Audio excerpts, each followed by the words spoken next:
Bismillahirrahmanirrahim. Assalamualaikum warahmatullahi wabarakatuh.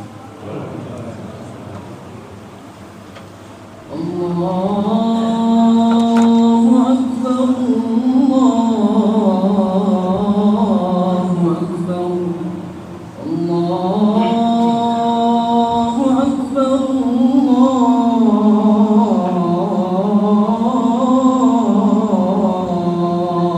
Akbar. Asyhadu an la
Alhamdulillahilladzi nahmaduhu wa nasta'inuhu wa nastaghfiruh wa na'udzu billahi min shururi anfusina wa min sayyiati a'malina may yahdihillahu fala mudilla lahu wa may yudlil fala hadiya lahu wa asyhadu an la ilaha illallah wahdahu la syarika lahu wa asyhadu anna Muhammadan 'abduhu wa rasuluhu la nabiyya ba'da. Allahumma salli ala sayyidina wa nabina wa habibina wa syafi'ina wa zukrina wa maulana Muhammad. Amma ba'du, fa ya ibadallah ittaqullaha haqqa tuqatih wa la tamutunna illa wa antum muslimun. Qala Allah ta'ala bil kitabil karim, na'udzu billahi minasy syaithanir rajim. Bismillahirrahmanirrahim. Wa qadha rabbuka alla ta'budu illa iyyahu wa bil walidaini ihsana. Imma yablughanna 'indaka al-kibara ahaduhuma aw kilahuma fala taqul lahumā uffin wa la tanharhumā wa qul lahumā qawlan karīmā. Wa qala Rasulullah sallallahu alaihi wasallam, ya ayuhan nas tubu ila Allah fa inni atubu fil yawmi ilaihi mi'ata marrah. Sadaqallahul azim wa sadaqan nabiyul karim wa nahnu ala dzalika minasy syahidin wasyakirin walhamdulillahi rabbil alamin. Jamaah Masjid An-Nas yang dimuliakan Allah Subhanahu wa taala. Pertama sekali marilah kita mengucapkan puji dan syukur kita atas kehadirat Allah Subhanahu wa taala, di mana Allah masih memberikan kita nikmat iman, nikmat Islam, nikmat kesehatan. Ribuan nikmat Allah anugerahkan kepada kita sehingga tidak ada satu manusia pun yang sanggup menghitung nikmat-nikmat Allah itu. Allah berfirman dalam Al-Qur'annya, wa in ta'uddu ni'matallahi la tuhsuha. Betapa luar biasanya nikmat-nikmat Allah yang Allah berikan kepada kita, dan tidak ada satu hamba pun yang sanggup menghitungnya. Saking banyaknya nikmat-nikmat Allah yang kita rasakan. Begitu juga Allah berkata dalam surat Al-Kahfi, "Qul law kana al-bahru midadan li kalimati rabbi lanafidha al-bahru qabla an tanfada kalimatu rabbi walau ji'na bimislihi madada." Saking banyaknya nikmat-nikmat Allah yang Allah berikan kepada kita, kalau memang kita kurang puas, hitung itu nikmat Allah. Jadikan air laut sebagai tinta pulpennya, dedaunan ranting kayu sebagai pena dan kertasnya. Hitung nikmat Allah. Setelah selesai kita menghitungnya satu air laut yang ada di Jakarta ini, tambahkan lagi satu air laut lagi, satu Bandung, air laut yang ada di Bandung. Betapa luar biasanya jamaah An-Nas, nikmat Allah itu luar biasa.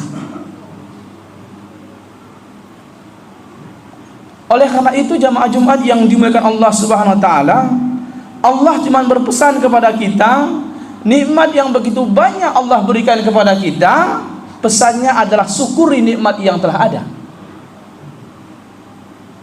La in syakartum la azidannakum wa la in kafartum inna azabi lasadid.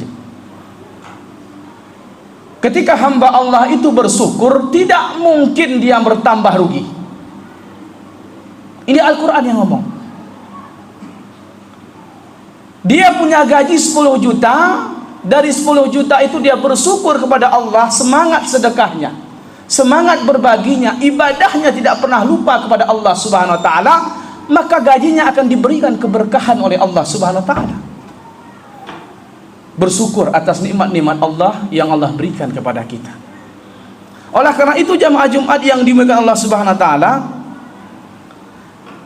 maka bukti kesyukuran kita itu adalah ittaqullah haqqa tuqatih wa la tamutunna illa wa antum muslimun.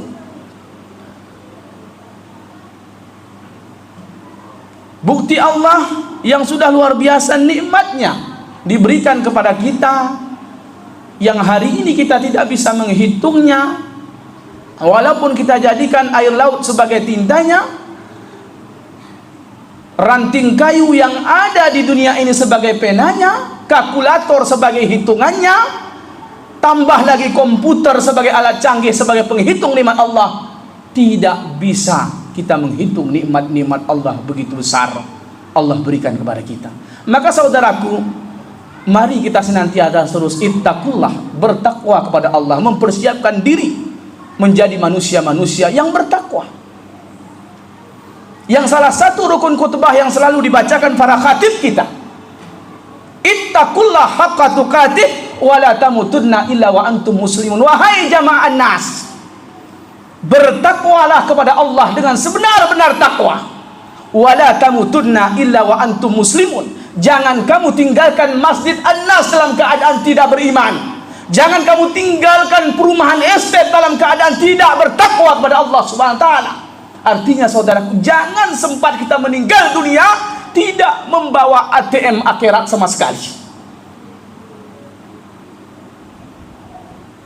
yang hanya kita kumpulkan siang dan malam ATM duniawi.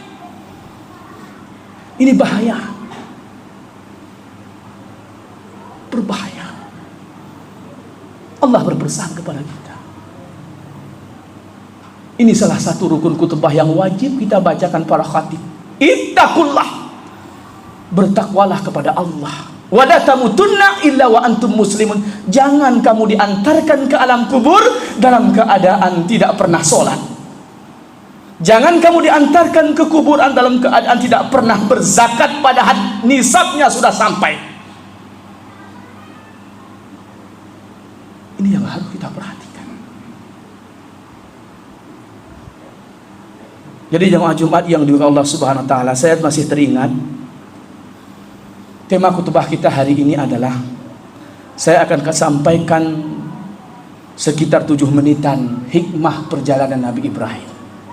Karena ini masih di bulan yang agung, bulan yang luar biasa, bulan dimana kemarin kita merayakan hari kemenangan, hari Idul Adha, hari penyembelihan yang luar biasa, hikmah-hikmah yang kita dapatkan. Yang pertama, hikmah yang saya bawa, yang saya ambil hikmah-hikmah dari beberapa kitab yang bisa menjadi tongkat kita ketika menjalankan kehidupan ini. Karena memang hidup kita ini penuh dengan ujian, penuh dengan cobaan, dimanapun kita berada. Kalau ingin kita tidak mau diuji oleh Allah Subhanahu Wa Taala, mati. Kalau semasih kita hidup di muka bumi ini, kita selalu diberikan ujian sengsara, ujian kenikmatan, ujian harta, ujian kekuasaan.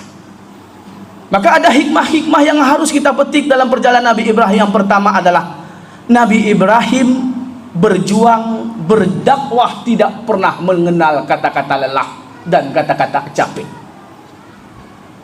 Ini yang pertama. Ini pesan kepada para kita semua, khususnya kepada ustadz, para dai, para ulama, majelis ulama Indonesia, para penyampai dakwah. Nabi Ibrahim alaihissalam tidak pernah mengenal kata-kata lelah dan capek untuk menyampaikan kalimat la ilaha illallah Muhammadar Rasulullah. Ini perjalanan Nabi Ibrahim. Jadi kita sebagai pendakwah, sebagai ustadz, sebagai ulama, siapapun itu yang menyampaikan kebaikan, sedikit ada rintangan dari warga kita, itu biasa dalam berdakwah. Sedikit ada ujian dari jamaah kita, itu memang harus dihadapi. Nabi Ibrahim alaihissalam ketika kita lihat perjalanan beliau dalam berdakwah, dibakar sampai hidup-hidup demi dakwah. Apakah ada kita seorang ustadz dikeroyok sama seseorang gara-gara berdakwah? Dikeroyok pun tidak pernah. Mungkin ada jamaah kita yang tidak suka dengan penyampaian kita, itu biasa. Bagaimana Nabi Ibrahim alaihissalam menyampaikan kalimat thayyibah, kalimat la ilaha illallah Muhammad Rasulullah, hidup-hidup dia dibakar oleh, pada zaman itu adalah Raja Namrud. Datang pertolongan Allah Subhanahu wa taala, kuni bardaw wa salaman ala Ibrahim. Pertolongan Allah luar biasa, api itu menjadi dingin sehingga Nabi Ibrahim kedinginan dengan ujian rintangan itu. Jadi kita sebagai pendakwah, penyampai la ilaha illallah dimanapun berada, sebagai guru, sebagai dosen, sebagai ustadz, jangan pernah putus asa menyampaikan kalimat tauhid dan kebaikan kepada jamaah kita. Yang kedua, jamaah yang dimuliakan Allah Subhanahu wa taala, Nabi Ibrahim di masa mudanya diuji lagi oleh Allah Subhanahu wa taala. Beliau berbeda agama dengan bapaknya. Sehingga kalimat Al-Quran yang saya bacakan pertama tadi adalah wa qada rabbuka alla ta'budu illa iyyahu wa bil walidaini ihsana. Nabi Ibrahim tidak pernah durhaka kepada orang tuanya walaupun orang tuanya belum masuk Islam. Nabi Ibrahim tidak pernah mengejek, menghina orang tuanya walaupun orang tuanya pembuat berhala di masa itu. Ini renungan kepada kita jamaah yang dimuliakan Allah Subhanahu wa taala. Kita satu agama Islam, satu rumah dengan orang tua, gara-gara pembagi harta warisan putus silaturahmi dengan orang tua. Lihat Nabi Ibrahim alaihissalam, beda agama, orang tuanya pembuat patung di zaman itu, tidak pernah mengatakan kata-kata kotor kepada orang tuanya, tidak pernah menyakiti orang tuanya, tidak pernah menghardik hati orang tua. Kita hari ini jamaah, gara-gara pembagian harta warisan yang hanya 10 meter, orang tuanya pun dibunuh. Memutuskan silaturahmi dengan orang tuanya gara-gara apa? Pembagian harta warisan. Durhaka kepada orang tuanya. Nauzubillah min dzalik. La yadkhulu jannata qati'ur rahim. Tidak mendapatkan bau surganya pun kepada orang-orang yang memutuskan silaturahmi dengan orang tuanya. Lihat ke belakang, lihat ke depan, perjuangan Nabi Ibrahim di masa mudanya. Orang tuanya berbeda agama di zaman itu, bahkan orang tuanya bosnya pembuat berhala di zaman itu. Nabi Ibrahim selalu memberikan kata-kata hikmah kepada orang tuanya, tidak pernah memutuskan silaturahmi, tidak pernah memukul orang tuanya, tidak pernah berkata kasar kepada orang tuanya. Jadi kalau kita ingin dirindukan oleh surganya Allah Subhanahu wa taala, berikanlah kasih sayang kepada orang tua kita hari ini. Apapun kesalahan orang tua kita hari ini, mari kita jalin kembali, mengikat kembali silaturahmi kita. Karena memang hakikatnya orang tua kita jamaah kembali kepada anak-anak. Terkadang mereka lupa, silap dengan kita.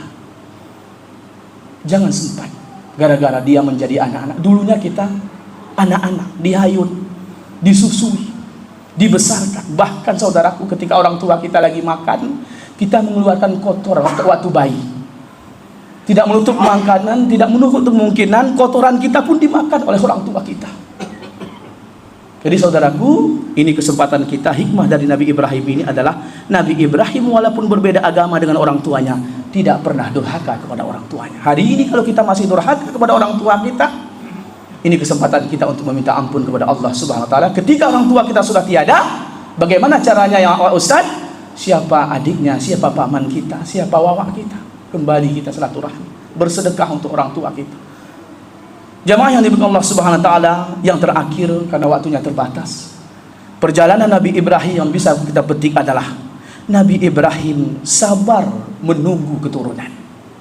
Ini luar biasa. Ini terkadang kita suami istri masih menunggu 3 tahun belum mendapatkan keturunan, sudah ada percekcokan dalam keluarga. Bahkan orang tuanya pun menjadi provokator di dalamnya. Lihat Nabi Ibrahim alaihissalam sabar menunggu sampai 80-an tahun, berdoa kepada Allah, Rabbi habli minas sholihin, diabadikan dalam Al-Quran, meminta seorang anak yang soleh dan soleha. Sampai 86 tahun, ada yang mengatakan 85 tahun berdoa kepada Allah, tidak mendapatkan keturunan-keturunan dari Allah Subhanahu wa taala. Hari ini mungkin kita belum mendapatkan keturunan. Sabar. Wasta'inu bis sabri was shalah. Hadapi problem kita di kantor, di perusahaan, di korporat dan sebagainya, di sekolah, dimanapun berada, dengan sholat dan kesabaran. Nabi Ibrahim melakukan itu. Ketika kita menghadapi sebuah problem apapun yang terjadi, hadapi itu dengan sholat dan kesabaran, insya Allah kita selalu tenang dan diberikan kemudahan oleh Allah Subhanahu wa taala. Yang terakhir, Nabi Ibrahim berkorban yang luar biasa. Kemarin kita baru selesai melaksanakan kurban, mari hari ini kita menabung 50.000 mungkin 1 bulan. Insya Allah ketika kita komitmen seperti itu, saya yakin dan percaya kita bisa setiap tahun berkurban kepada Allah Subhanahu. Nabi Ibrahim bukan hanya sapi disembelih, anaknya sendiri disembelih. Kenapa? Cinta dengan Allah Subhanahu wa taala. Aku qouli hadza astaghfirullahalazim.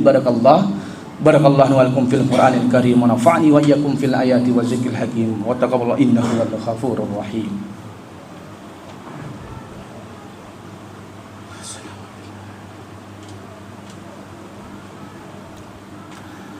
Alhamdulillahilladzi arsala wa rasuluhu wa rahmatan lil alamin. Asyhadu an la ilaha illallah wahdahu la syarika lah. وأشهد أن محمدا عبده ورسوله أما بعد فيا عباد الله اتقوا الله حق تقاته ولا تموتن إلا وأنتم مسلمون. قال الله تعالى بالكتاب الكريم أعوذ بالله من الشيطان الرجيم بسم الله الرحمن الرحيم إن الله وملائكته يصلون على النبي يا أيها الذين آمنوا صلوا عليه وسلموا تسليما. اللهم صل على سيدنا محمد وعلى آل سيدنا محمد كما صليت على سيدنا إبراهيم وعلى آل سيدنا إبراهيم وبارك على سيدنا محمد وعلى آل سيدنا محمد كما باركت على سيدنا إبراهيم وعلى آل سيدنا إبراهيم في العالمين إنك حميد مجيد. اللهم اغفر لنا مسلمين والمسلمات والمؤمنين والمؤمنات الأحياء منهم والأموات إنك على كل شيء قدير. اللهم ربنا ظلمنا أنفسنا وإن لم تغفر لنا وترحمنا لنكونن من الخاسرين. اللهم ارحمنا بالقرآن. اللهم اجعلنا وأهلنا من أهل القرآن. اللهم انصر الإسلام والمسلمين في كل مكان. اللهم انصر الإسلام والمسلمين في فلسطين. ربنا آتنا في الدنيا حسنة وفي الآخرة حسنة وقنا عذاب النار والحمد لله رب العالمين.